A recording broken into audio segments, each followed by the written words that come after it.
Kentucky shot the ball, sensational tonight. Obviously some of those looks I wish we would have contested better, but some I thought we were there. And when they're shooting the ball that well with their inside presence, again, they're going to be really tough to beat by anyone in the country.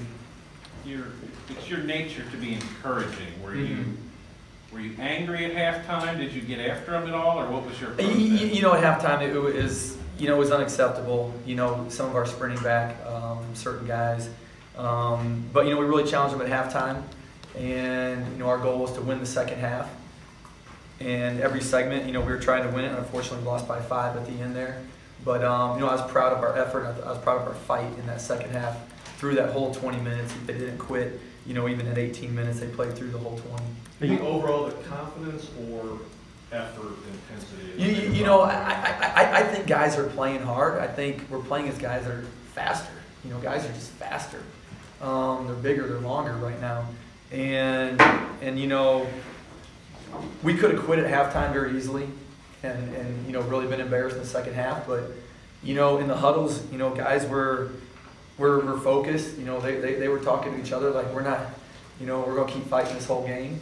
And as a coach, I'm encouraged with that. There were some plays that, confidence probably comes in. We had some fast breaks that went right through our hands that we should have had dunks. And, those are things that, hopefully we're going to start making those plays, because we can't win games when we turn it over 20 times. We're not going to win games when we do that. Are you concerned? Difference in P.J. Washington? Oh, my goodness. PJ was sensational. Watching on film, his game from last year to this year, I'm trying to think if there's a player that's more improved than him in the country. He's shooting the ball, like he's a 2-guard. Obviously with his length, he's finishing. He's getting 12 rebounds. It shows what hard work in an off season can do when you do it and you stay with it. And credit to him. All compliments to him for turning his game completely around from last year to this year. When you have a high of the Tennessee game and then a low of these last 2 losses, does that alarm you, or is it predictable to some extent because of your youth you've mentioned? With youth you get inconsistency. The first half today, again, we were there, and when we took a couple bad shots, we kind of went rogue in the offense and took some bad shots. And that kind of created that separation. And as a coach, you fear when you play, a team as good as Kentucky, once there gets to be a little separation, all of a sudden it can go to a big separation. At their place, we're able to keep it close and keep the pace under control. But when you get down, obviously it's hard to keep that pace where you want it. And so when you get down against a team like that, when you're doing all you can just to stay in the game, it makes things really difficult. When guys are going rogue, freelance kind of in the offense, how do you coach that out of them? We pull guys out a lot. We've been talking about that for a lot of the year, and we'll continue to do it. It wasn't as much, but again, it was key times. It was key times when we were right there in the game. And what happens is when you take some bad shots or you turn it over, we have no chance to play 5-on-5 defense. And with the speed of Hagens and the speed of some of their bigs, when you turn it over, it's basically like giving them 2 points. Is Shatu going rogue more than some of the other guys? No. He was wide open on a shot. He's worked on it. Sometimes, not just him. A lot of our guys will dribble a little bit too much. But again, that's part of basketball.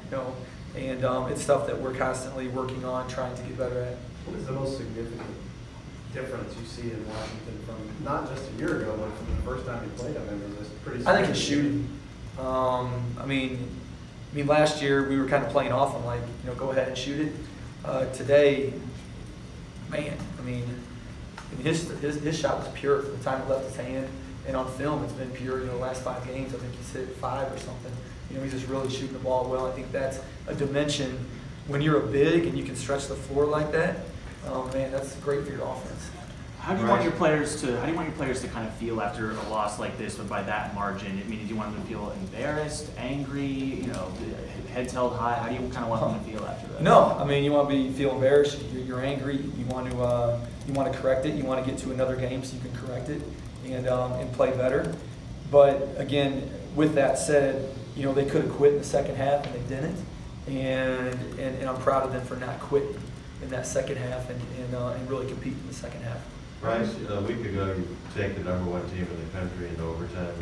Could have won, maybe should have won.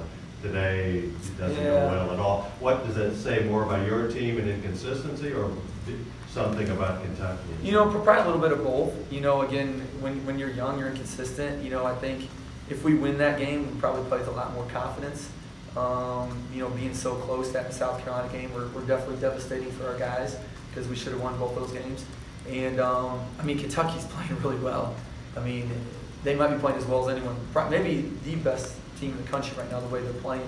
And again, if they shoot this way, again, good luck to the team's guarding them, because if they shoot this way, I don't see anybody beating them. So he didn't score tonight. Did he do enough other things that you were comfortable with this game, or? You know, they have a lot of length around the rim. You know, they got 4 guys that are as big and long as obviously anyone in the country, and so they really made it difficult for us to finish at the rim. And I think that's why you saw in the second half we tried to spread it out more, and we shot a lot more threes. Because in the first half, just every time we got in the rim, they just totally shrunk their defense and, you know, contested everything at the rim. Coach, after the last game against Kentucky, you spoke about free throws and how it's something you need to improve moving forward. 50% from the free throw line tonight. How do you improve going forward? How do you keep their confidence high and make sure they're not getting nervous every time they get up there? Yeah, you know, that's been Achilles' heel all year for us. And, you know, again, I assure you that we are working on it. I assure you these guys are in the gym working on it. I think, you know, the more they get to the line in a game and they see it go through the basket, the better it'll be. And we proved early in the year that we can do it.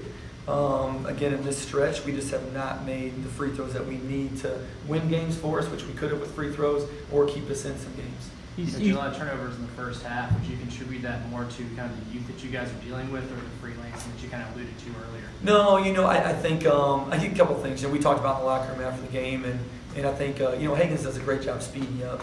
He speeds up possessions. You know, he can cover 2 guys basically, and not get burned. You know, he's, you know, probably the best perimeter defender in the country. You know, I can't think of a better perimeter defender in the country than him. And so, you know, I think he definitely sped up our offense a little bit just with his activity being around. And then, you know, obviously, if you're used to finishing at the rim a lot and they're taking away all our rim touches, you know, you go there, all of a sudden, you know, it changes your mentality when you go. And I think we had a couple where, you know, we probably, you know, made some rush passes that if we take one more dribble and just relax, we could hit some open 3-point shooters. When you're sitting guys, like you said, are you sitting them as punishment for what they're not doing? Sit there for a while, or is it more just a reminder of what they're not doing and put them back in? You know, we got 9 guys that are all playing, so, you know, we're trying to find, you know, the 5 that are playing with great chemistry out there, and the guys, you know, that are fighting the hardest. You know, in the first half, you know, here and there, certain guys you could throw in that mix. And start the second half, we just wanted to try a different mix. And again, I thought they came out and we played them even, you know, for those first 6-7 minutes pretty much. And that was a good tone that we wanted, you know, with the effort and the fight, you know, to finish this game. All right, thank you guys.